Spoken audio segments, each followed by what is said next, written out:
అనేక సంవత్సరాల కళ సాకారమైన వేళ ఈరోజు భారతీయ జనతా పార్టీకి అత్యుత్తమ ఆనందాన్ని ఇచ్చిన రోజు. ఎందుకంటే 26 సంవత్సరాల తర్వాత ఢిల్లీ గద్దెని కైవసం చేసుకున్న ఈరోజు మాకు ఎంతో ఆనందదాయకమైన రోజు.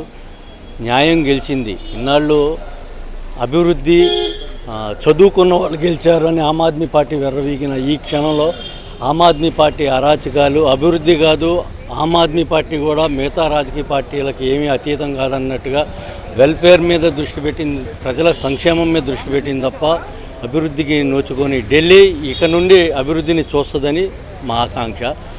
దానికి సహకరించిన ఢిల్లీ ప్రజానీకానికి అందరికీ మీ మీడియా తరఫున ధన్యవాదాలు తెలుపుతున్నాను. అదొకటే కాదు, అభివృద్ధి అనే పదం వాడకం తప్ప అక్కడ అభివృద్ధికి నోచుకోలేదు. గత 10 ఏళ్ల బట్టి చూస్తున్నాం. ఆమ్ ఆద్మీ పార్టీ చదువుకున్న వాళ్ళ పార్టీ అని ఆ రోజు ప్రజలు ఒకంత ఉత్సాహంగా అభివృద్ధి మీద దృష్టి పెడతారనుకున్నారు. కానీ అది కూడా రాజకీయ పార్టీలకు అనుగుణంగానే కేవలం ప్రజలకి సంక్షేమం మీద మాత్రమే దృష్టి పెట్టి ఎన్నాళ్ళు ఒక అభూత కల్పనని ప్రజల్లో చూపించింది. దానికి నిదర్శనమే ఈరోజు ఆమ్ ఆద్మీ పార్టీ అపజయం. భారతీయ జనతా పార్టీ నరేంద్ర మోడీ గారి సారథ్యంలో దేశం ముందుకు పోతుంది.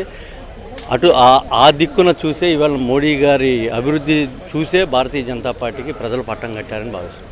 అంటే 27 సంవత్సరాల తర్వాత ఇప్పుడు హిస్టరీ క్రియేట్ చేశారు. అంటే నరేంద్ర మోడీ మార్క్ వల్లే సాధ్యమైందంట. నరేంద్ర మోడీ మార్క్ ఒకటి, భారతీయ జనతా పార్టీ ఎప్పుడు అభివృద్ధే లక్ష్యంగా పనిచేస్తుంది. ప్రజలు కూడా దాన్నే స్వాగతించారు.